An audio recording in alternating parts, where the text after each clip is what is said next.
Tiago, capítulo 1 e o versículo 1 da palavra de Deus. Diz assim: acharam? Amém, Jesus. Aleluia.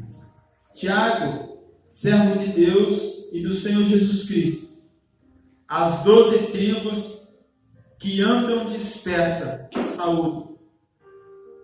Saúde. Amém? Oi? Tiago, servo de Deus e do Senhor Jesus Cristo, a 12 tribos que andam dispersas, o saúda. Amém? Os irmãos possam sentar. Essas traduções. Falando acerca do autor dessa carta, Tiago era irmão de Jesus, irmão de sangue, filho de Maria e de José, irmãos por parte de mãe. Tiago, ele não ostentou nenhum título aqui nessa saudação. Ele não falou que era irmão do Senhor Jesus, e nem tampouco falou também que bem provável que ele seria uma liderança de grande destaque na igreja de Jerusalém. Se você quiser meditar lá com respeito a ele, lá em Atos dos Apóstolos, vamos ler lá Atos dos Apóstolos capítulo 15. A primeira reunião, podemos assim dizer, da igreja, onde houve alguns acertos, podemos assim dizer, que foi necessária essa reunião. Por causa de que houve essa reunião lá em Jerusalém? Devido que o Evangelho havia chegado até os gentios. E a gente vai ver a posição de destaque dele, onde ele tomou a palavra, ele tomou uma palavra, podemos assim dizer, de conhecimento. Ele havia falado, lá em Atos dos Apóstolos, capítulo 15, a palavra dele. Se você quiser ler lá toda a reunião onde ali Pedro havia falado, como que o Evangelho se chegou até os gentios, os não judeus. E aqui ele tomou a palavra e diz assim, havendo eles calado, tomou Tiago a palavra dizendo, varões e irmãos, ouvi-me. Simão relatou como primeiramente Deus visitou os gentios para tomar deles um povo para o seu nome. E com isso concorda a palavra dos profetas, como está escrito. Depois disso voltarei e reedificarei o tabernáculo de Davi, que está caído, levando-los às suas ruínas, tornarei a edificá-lo, para que o resto dos homens busque ao Senhor também, todos os gentios sobre os quais o meu nome é invocado, diz o Senhor, que faz todas essas coisas, que são conhecidos desde toda a eternidade. E assim ele foi discursando e ele trouxe uma palavra de conhecimento, dizendo que certamente o Evangelho seria segurado também pelos gentios, os não judeus. E essa carta aqui é provável que seja o primeiro escrito do Novo Testamento. Quando aconteceu a grande perseguição lá em Jerusalém, estimulada podemos dizer assim, pela religião judaica, e talvez nessa perseguição estaria ainda Paulo, Tarso, Saulo, também estava envolvido, ainda não era convertido, estava nessa perseguição, e houve uma grande dispersão dos judeus convertidos ao Evangelho. E eles fugiram, pegaram o que puderam, venderam as coisas e se espalharam. E nessa espalhada eles não se aguentaram e começaram a anunciar Jesus, também por onde eles andavam. Então podemos dizer, essa carta se chama universal porque foi levada ali de mão em mão para todos os judeus convertidos. Ali, que ele se reunia bem provável em casas, aqui e ali, para cultuar o Senhor e para falar do que Deus era bom. E o Evangelho crescia, mesmo debaixo dessa grande perseguição. E Tiago, que nem eu falei, que tinha uma posição elevada lá na igreja, que os apóstolos decidiram não parar o pé ali em Jerusalém, eles não fugiram. E ele mandou essa carta aqui para trazer um alento, um conforto e também exortando eles a perseverar na fé. Algo interessante que você vai ver aqui nesse livro de Tiago é que ele cita muito o Sermão do Monte, algumas coisas do Sermão do Monte. E também você vai ver que Tiago era um camarada que observava muito a natureza. Ele também vai falar esses pontos. São alguns pontos de curiosidade desse livro. E também ele é considerado por muitos o Amós do Novo Testamento, porque ele bate com força nos ricos. Eu vejo que a riqueza ela é bênção de Deus. Mas quando a riqueza toma o lugar de Deus, ou quando a riqueza ela não faz aquilo que o papel dela, que é cuidar dos menos favorecidos, então essa riqueza não é bênção. Eu vejo que Deus vai levantar pessoas com muito dinheiro para financiar a obra de Deus e para que pessoas sejam abençoadas. Deus, Ele tem e Ele pode dar. Mas a questão é nós levarmos também essa questão como um ministério. De nós entendermos que tudo que Deus nos dá é para o seu reino. E se Deus for dar dinheiro para algum de nós aqui, que seja para a glória de Deus, que seja o avanço do reino de Deus, e não para a nossa própria destruição. E também tem a questão também, a questão do dinheiro também eu percebo, que a pessoa que tem muito dinheiro, muitas das vezes ele conseguiu de uma forma ilícita, muitas das vezes explorando o funcionário, muitas das vezes massacrando aqui e ali. E isso não é bênção. Mas essas são apenas algumas curiosidades do livro de Tiago. Vamos para o versículo 2. Meus irmãos, tende por grande gozo quando caíres em várias tentações, sabendo que a prova da vossa fé produz paciência. Aqui, tentação, aqui ele está falando na questão mais de dificuldades mesmo, que ele estava se dirigindo a um povo que estava sofrendo várias e várias dificuldades em todas as áreas, de adaptação, de perdas, de perseguição mesmo, muitas vezes sendo tentado a negar a fé, abandonar o Evangelho. Esses cristãos, eles eram muito recentes, tudo o que havia acontecido com Jesus. E eles tinham uma fé bem alicerçada, porque eles viram eu vejo assim, o próprio Tiago, ele viu o Senhor Jesus, ele conviveu, ele morou na mesma casa. E se for ver que em dada época da história do ministério de Jesus, nem mesmo os seus familiares não acreditavam nele. Talvez ele venha a ter se convertido de todo o coração, de todo o seu entendimento, com muita força na ressurreição de Jesus. Mesmo diante de muitos sinais, Jesus provocando ali e produzindo muitos sinais, mesmo assim, talvez, pelo que a gente nota nos escritos ali dos evangelhos, a família ainda estava meio que em cima do muro. Mas quando Jesus ressuscita, acaba tudo isso e eles se levantam. E se levantam tanto Tiago como Judas, como colunas da igreja desse início.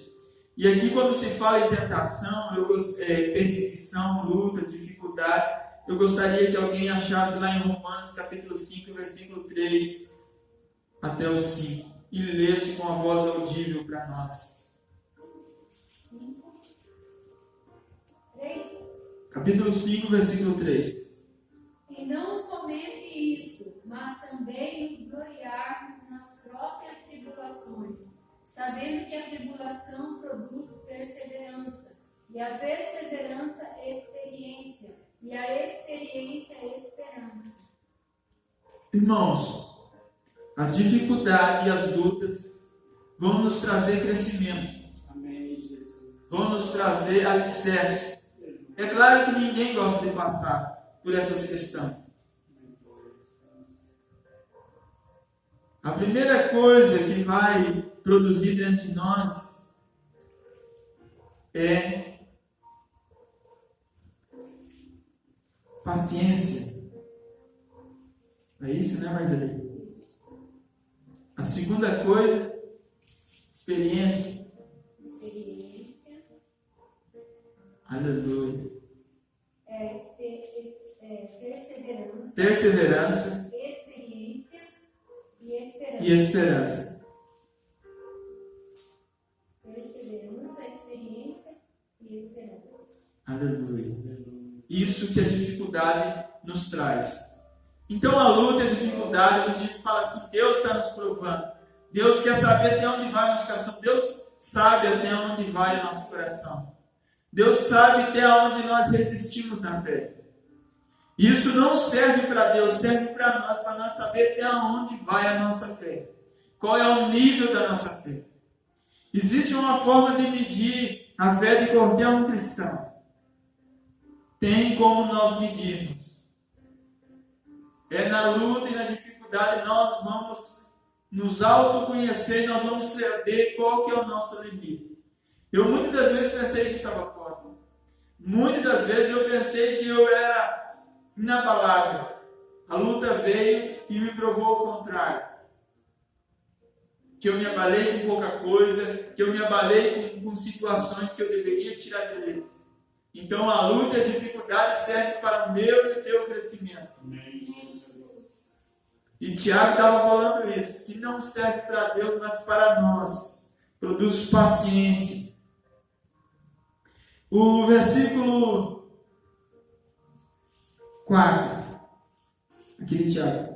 Tenho, porém, a paciência, a sua obra perfeita, para que sejais perfeitos e completos, sem falta de coisa alguma. Ele quis dizer que isso vai nos trazer uma maturidade. Isso vai nos trazer uma maturidade espiritual. Em toda a área, irmão, se você entrar no serviço, você vai passar por dificuldade no início, de adaptação, você vai passar por momentos de aprendizagem, confronto. Então, a dificuldade vai ser para o nosso crescimento. E não tem, irmãos, como cortar caminho. A pessoa que quer cortar caminho vai ser uma pessoa que não vai perseverar em nada e não vai chegar em lugar nenhum. Nós temos que sermos pessoas perseverantes em qualquer área da nossa vida, e principalmente na área da fé. Porque nós somos, muitas das vezes, tentados a desistir, muitas das vezes tentados a desanimar, porque nós, muitas das vezes, somos levados pelaquilo que nós vemos, pelaquilo que nós sentimos e pelaquilo que nós ouvimos. E nós não podemos ser levados pelaquilo que nós vemos. Nós não podemos ser levados pelaquilo que nós sentimos ou pelaquilo que nós ouvimos de negativo. Nós temos que estar firmados numa fé. Sim, Deus. Uma fé que não é sentimento, que não é visão física, mas uma visão espiritual. Nós cremos nas coisas, aquelas que não são vistas. Nós cremos no invisível, no sobrenatural, naquilo que Deus tem para nos fazer em nossa vida. Amém, Jesus. Nós temos que estar, irmãos, e sermos pessoas maduras na fé. Aleluia, Jesus. O versículo 5.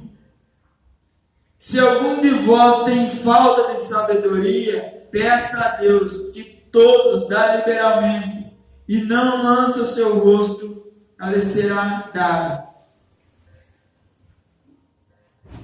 Tudo, irmãos, tudo na nossa vida tem que ser colocado perante o Senhor em oração. E aqui ele está falando sobre sabedoria. Sabedoria, irmãos, eu vejo a nossa limitação está em nosso conhecimento. Eu percebo, irmãos, que não é aquilo.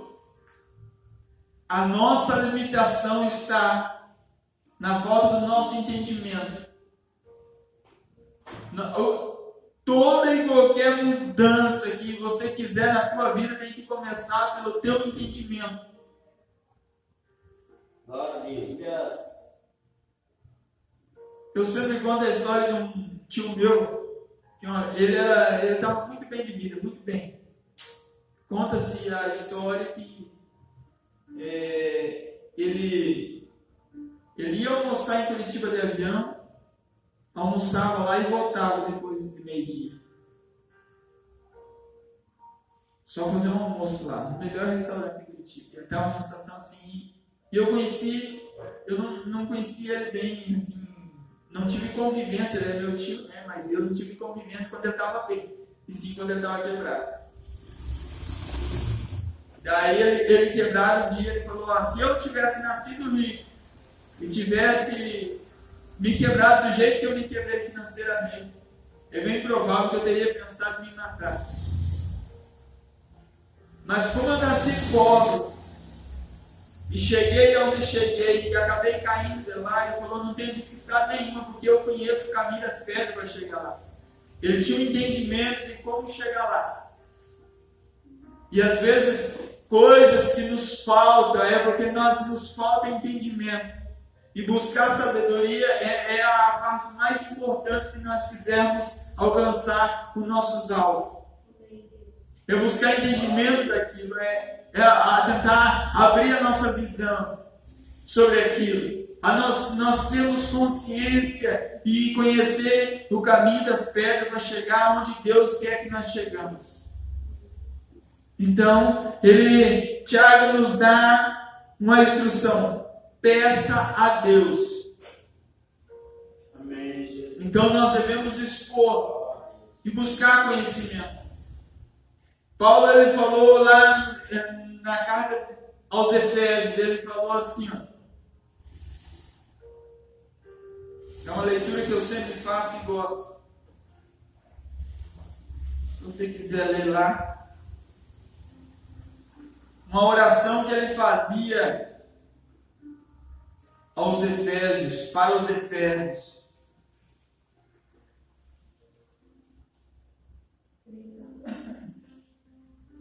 3,14, misericórdia.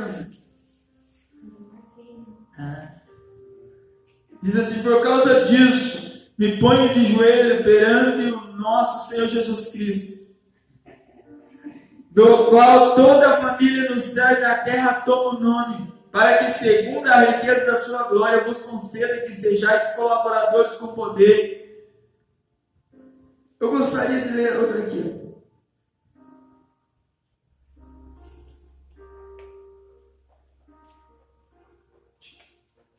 Aleluia. Eu quero que vocês leiam aqui,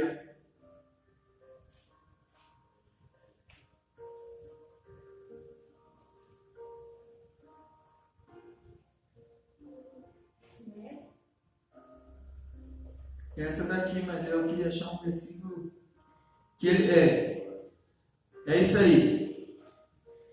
Por causa disso, me ponho de joelho perante o Pai do nosso Senhor Jesus Cristo, do qual toda a família no céu e na terra toma o nome, para que, segundo a riqueza da sua glória, vos conceda que sejais colaboradores com poder pelo seu homem exterior, para que Cristo habite pela fé no vosso coração, a fim de que, estando arraigados e fundados em amor, podeis perfeitamente compreender com todos os santos qual seja a largura, o comprimento, a altura, o conhecer o amor de Cristo, que excede todo entendimento, para que sejais cheios de toda a plenitude de Deus. Aleluia. Ele estava orando aqui para que abrisse os olhos deles, para que eles viessem ver essas coisas. Os olhos o que? Espirituais. E ele estava pedindo por outros, ele estava pedindo para a igreja de Efésios. Então nós podemos não somente pedir por nós mesmos, mas para que abra o entendimento da igreja. Nós temos que orar a Deus, não somente para que Deus nos conceda sabedoria e entendimento, principalmente a nós que ministramos a palavra de Deus, mas também para que os nossos ouvintes tenham esse entendimento, para que eles possam enxergar a realidade de Deus, para que eles possam crescer na graça e no conhecimento, para que eles possam produzir frutos dignos de arrependimento. Diz aqui o versículo 6 agora de Tiago. Vamos continuar.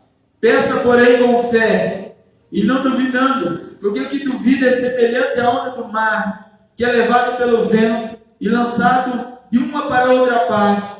Não pense que tal homem receberá do Senhor alguma coisa. Aqui ele estava falando, vamos ler o 8 para nós comentar alguma coisa. O homem de coração dobre e inconstante em todos os seus caminhos. Vou ler. Peça o 6. Peça, porém, com fé, não duvidando, porque o que duvida é semelhante à onda do mar, que é levada pelo vento e lançada de uma para outra parte. Não pense que tal homem receberá do Senhor alguma coisa. O homem de coração dobre e inconstante em todos os seus caminhos. Aqui ele está falando sobre a pessoa, ela pedir, mas ela pediu hoje uma coisa, amanhã outra, e ela nem sabe o que é da vida. Uma pessoa que é inconstante. Quando a pessoa chegar diante de Deus, nós temos que ter os nossos pedidos bem claros. Amém. Nós temos que saber o que nós estamos falando com Deus.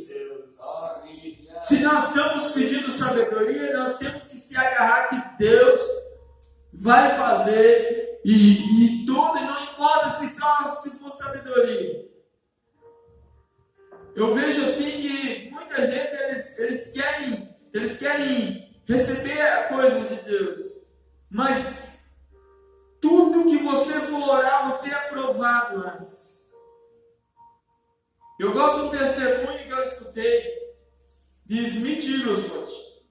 Ele conta que ele orou com uma menina que tinha um caroço muito grande no pescoço. E ele ministrou sobre a fé. Ele citou lá Marcos 11.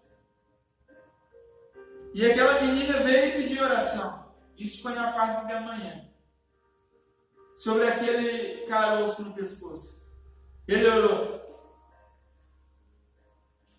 De tarde, ele abriu a oportunidade para que as pessoas viessem testemunhar o que Deus havia feito. Ela se colocou com aquele caroço assim e testemunhou que Deus havia curado pela manhã. Aleluia, Deus. Glória a Deus. Depois de um ano, Smith voltou ali. Ela foi na fila de testemunho e testemunhou, e o caroço estava ali ainda. Depois de 2 anos, ela voltou ali e foi para a fila de testemunho e testemunhou que há 2 anos atrás Smith havia orado por ela e aquele caroço Deus havia curado. Só que o caroço estava ali ainda. No terceiro ou quarto ano, não lembro bem, ela testemunhou. E ela foi questionada sobre essa questão. Falaram para ela assim, mas esse caroço parece que cresceu, não diminuiu, e como é que você vai lá testemunhar? E ela foi chorar no seu quarto, Senhor, mostra o que o Senhor já fez naquele dia que o pastor orou. Aleluia, Deus. E ela orou e chorou abundantemente no Senhor. E ela passou por um sono. Quando ela acordou, irmão, não tinha caroço nenhum. Havia desaparecido. Glória a Deus. Ela perseverou na fé. Ela não foi lá para pedir oração de volta. Ela já cria que Deus havia feito o momento que Smith havia pregado. Só não havia ainda manifestado o milagre. Mas ela já cria em seu coração. Aleluia. Ela já cria que Deus havia feito. Ela já havia crido que já estava feito o milagre. E tudo que nós for colocar, irmão, nós não podemos duvidar. Sim, Deus. Nós não podemos ser inconstantes a hoje crer e amanhã descrer da nossa oração, do nosso pedido. Eu sempre gosto de citar quando eu falo sobre fé, Marcos 11. Você vai dizer, mas isso é bastante, isso é chato. Mas a fé, irmãos, ela vem pelo ouvir e ouvir a palavra de Deus. Amém, Jesus. Nunca devemos nos cansar de ouvir sobre fé. Nunca devemos nos cansar de meditar nas Escrituras sobre oração, sobre vida com Deus. Nunca. Porque isso vai nos trazer sempre a nossa memória. Quando nós estivermos em luta, sempre nós vamos... Quando o diabo vir testar a nossa fé, quando nós formos tentados a desistir das nossas orações, nós sempre vamos lembrar desses versículos. Vai ficar versículos chaves em nossa vida. Marcos capítulo 11. E o versículo 21 em diante. Pedro lembrou-se e disse-lhes: Mestre, eis que a figueira que tu amaldiçoaste secou. E respondeu Jesus e disse-lhes: Tende fé em Deus. Você tem fé em Deus? É um grande requisito. Glória a Deus. Sobre a nossa oração é você ter fé em Deus. Tende fé em Deus. Grande Deus, aleluia, Jesus. Porque em verdade vos digo que qualquer que disser a este monte, ergue-te, lança no mar, e não duvidar no seu coração, mas crê que se fará aquilo que diz, tudo que disser lhe será feito. Por isso vos digo que tudo que pedides, orando, crede que recebeste e tê-lo-eis. Você tem que crer antes de receber. Você tem que crer antes de receber. Você tem que crer antes de receber. Quando Jesus amaldiçoou essa figueira, ela continuou verde. A mudança vai acontecer no outro dia. Mas ele falou ali que quando ele liberou aquela palavra, quando ele amaldiçoou, ele já creu que aquela figueira estava seca, mesmo sem que os seus olhos físicos haviam visto qualquer mudança. E tudo que nós for orar, nós temos que crer antes de receber. Nós não podemos crer depois não precisa mais crer, daí você já está no campo da vista. Aleluia. Eu não preciso crer que essa cadeira me suporta. Porque eu sei que ela me suporta. Eu posso sentar com toda a ousadia dela que ela vai me suportar. Isso não é fé. Fé é você não enxergar. Fé é você não saber, mas crer. Então fé é antes de você receber o milagre. A fé ela tem que funcionar na tua vida antes. Você não precisa enxergar com os olhos físicos, mas enxergar com os olhos espirituais, que está feito. Quando você receber uma oração, quando você orar por alguém, tem que ser desse jeito. Você tem que crer que está feito, está consumado. Está feito. Deus vai responder. Você sabe que está de acordo com a palavra de Deus. Você sabe que é a vontade de Deus. Então você vai orar com convicção. Amém. Antes de você ver qualquer melhora, qualquer sintoma de melhora. Aleluia. Peça, porém, com fé. Porque aquele que duvida, a dúvida, irmão, não é errado ter dúvida. Mas a dúvida ela tem que ser sanada com a verdade. Dúvida é parecido. O que é uma dúvida? Você vai ver que a dúvida é, por exemplo, Tomé. Ele duvidou da ressurreição. Mas Jesus foi lá e confrontou ele. O que aconteceu? Ele creu. Ele já falou: Deus meu. Ele creu. Então, se você tem alguma dúvida em qualquer área, tire as dúvidas. Mude. A dúvida está na questão da falta do conhecimento. Quando nós se relacionamos com Deus, em oração, no jejum, nós criamos o que, irmãos? Um vínculo com Deus. Nós começamos a conhecer Ele e Ele nos conhecer. Então nós começamos a confiar nele. Se eu sei que o Samuel me obedece, e eu dou uma ordem direta para ele, e eu sei que ele é obediente porque eu conheço ele, o que eu faço? Eu descanso. E eu sei que ele vai fazer. Eu fico tranquilo. Mas se eu tenho dúvida se eu não tenho conhecimento dele, eu não sei se ele vai me obedecer, eu não sei se ele vai entender. Então eu fico o quê? Com o pé atrás. Se você conhecer a Deus, se você realmente conhecer a Deus, você sabe que Deus vai responder. Amém, Jesus. Você sabe que Ele vai fazer, você sabe que está de acordo com a palavra de Deus, você sabe da comunhão que tem com Ele, você sabe do nível de intimidade, então você sabe que Deus é poderoso e Ele pode fazer isso, e Ele quer fazer isso. Sim, Na maioria das vezes, irmãos, eu percebo, não é Deus que não quer fazer, é nós que não acessamos Deus da maneira correta. Porque nós não acessamos a Deus de outra maneira a não ser pela fé. E se Deus não está respondendo a nossa oração, nós temos que orar, mudando nós temos que mudar a nossa oração. Porque Deus é imutável.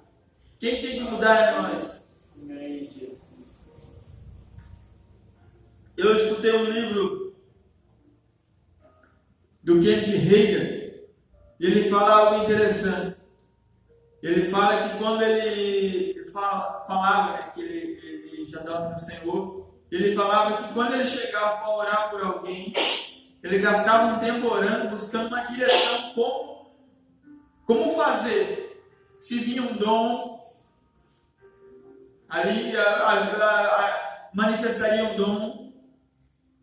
Ele não orava lutando contra o diabo, ele não orava ali repreendendo a enfermidade. Primeiro ele orava ali a Deus buscando uma direção, o que ele deveria fazer, buscando ter uma direção do alto. Tiago vai falar assim, ó, lá mais para frente, Tiago capítulo 5 em diante, ele vai falar sobre, se tiver um doente, chamar os presbíteros da igreja e unja com óleo. E a unção da fé salvará o enfermo. Mas eu quero só usar uma analogia para você entender como é que Deus trabalha através da unção, através do Espírito Santo. Então, quando eu pego o óleo, eu passo em mim, para daí eu lambuzar o outro. Unção é lambuzar mesmo, é ungir. Quando eu passo o óleo, o que simboliza o óleo na Bíblia? O Espírito Santo. Agora vamos usar essa analogia da seguinte forma. Eu busco a presença de Deus para quê? Buscar a direção do Espírito Santo, porque o Espírito Santo trabalha em cooperação com nós. Ele não faz sozinho e nem nós fazemos sozinho. Se nós fazermos sozinho, irmão, não vai ter resultado nenhum. E se nós achar que ele vai fazer sozinho, também não vai ter resultado nenhum. Então a unção, o Espírito Santo primeiro trabalha em nós, quer dizer, o óleo vem na nossa mão.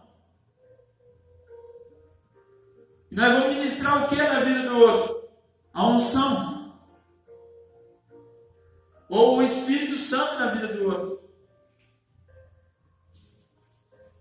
Vocês estão conseguindo entender? Amém, Jesus. O Espírito Santo simboliza o óleo. Para você ungir alguém, primeiro você se lambuza. Para depois você lambuzar o outro. Unção é lambuzar com óleo. Se o Espírito Santo ele não faz sozinho, e nem você faz sozinho, então toda vez que nós for em qualquer questão, nós temos que buscar direção até mesmo para orar. O que eu devo fazer sobre essa questão? O que eu devo... E o Espírito Santo ele vai nos conduzir da maneira correta. Isso se chama sabedoria. Eu queria mesmo ministrar tudo, mas não vai dar. Entenderam alguma coisa sobre fé? Aqui, o versículo 9, ele já vai começar a descer a lenha nos rios. E eu comentei algo aqui sobre a riqueza.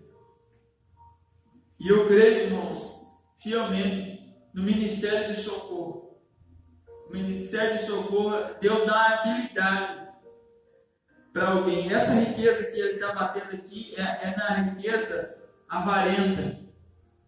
Na riqueza da pessoa que ela quer acumular tesouro aqui na terra. E não importa o que para ter esse tesouro, não importa quem ela pise. É isso que Tiago está batendo. Mas eu creio no ministério de socorros, que são pessoas que Deus dá uma habilidade especial para ele ter recurso.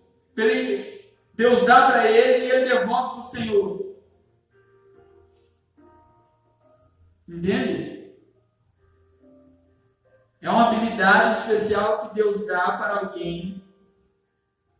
Um entendimento sobre na área de riqueza. Deus ele pode prosperar. E essa é a bênção, irmão. A gente tem que descobrir qual é a nossa chamada. Se for fazer dinheiro, é um ministério. Nós temos que levar como um ministério. Tem pessoas que Deus dá uma habilidade especial para ele ganhar dinheiro, para ele devolver para o reino. Eu creio nisso. Então eu não vou... outro tipo de riqueza, que é para os deleites, para os prazeres, e por status, ou para afagar o seu ego, é tudo contrário ao que a palavra de Deus nos ensina. Vamos ficar por aqui. Eu creio que Deus vai nos dar outra oportunidade para nós seguir em diante. Amém? Amém? Amém. Eu quero finalizar aqui o versículo 12. Bem-aventurado o varão que sofre a tentação, porque quando for provado, receberá a coroa da vida, a qual o Senhor tem prometido aos que amam. Bem-aventurado o varão que sofre a tentação, porque quando for provado, receberá a coroa da vida, a qual o Senhor tem prometido aos que amam. Deus só vai elevar o nosso nível com a nossa maturidade. Em toda a área, irmãos. Ministerial, financeira. Deus não dá autoridade para imaturo. Deus não dá autoridade para imaturo. Deus dá dons para imaturo. A autoridade não. Só com a maturidade vem a autoridade. Ah, mas se tiver alguém imaturo com a autoridade, pode saber que não foi Deus que deu. E você vai ver perto desse imaturo que acha que tem autoridade, alguém que tem autoridade do lado dele. No reinado de Nabucodonosor era o governo. Mas quem tinha autoridade era Daniel. Deus não dá autoridade para imaturo. A autoridade espiritual vem com a maturidade. Por quê, irmãos? Porque eu não quero que nós, irmãos, entenda bem. Vamos se colocar de pé, eu vou orar. O poder de Deus. Pensa na energia. Na energia elétrica. É algo que nós vemos, que nós não enxergamos, mas ela nos traz muitos benefícios. Só que se ela for manuseada de forma errada, quantas casas se incendeiam por causa de ser mal usada a eletricidade? Para essa energia chegar até aqui, irmãos, há um processo muito grande. Porque a energia ela pode fazer bem como muito mal. E existem equipamentos corretos, existe a forma correta de se manusear a eletricidade. E o poder de Deus é da mesma forma, irmão. Assim como pode se tornar muito bênção, pode ser muito bênção na nossa vida, como também pode nos trazer muitos malefícios. Malefícios, porque e Tiago fala isso, quanto nos mais é dado, mais nós seremos cobrados. Entende? Então, o que Deus quer? Nos preparar para que, quando nós tivermos maturidade suficiente, nós podemos lidar com o poder de Deus, com a unção de Deus, com a autoridade de Deus, e nós não perecer, porque Deus não é igual a Davi, que coloca Urias despreparado na frente da batalha. Deus só coloca pessoas preparadas. Então, quando nós somos aprovados, então o Senhor nos recompensa, nos entrega aquilo. Quando nós somos aprovados, e aonde que nós somos aprovados? Quando nós vencemos nós mesmos, e as dificuldades, e as lutas.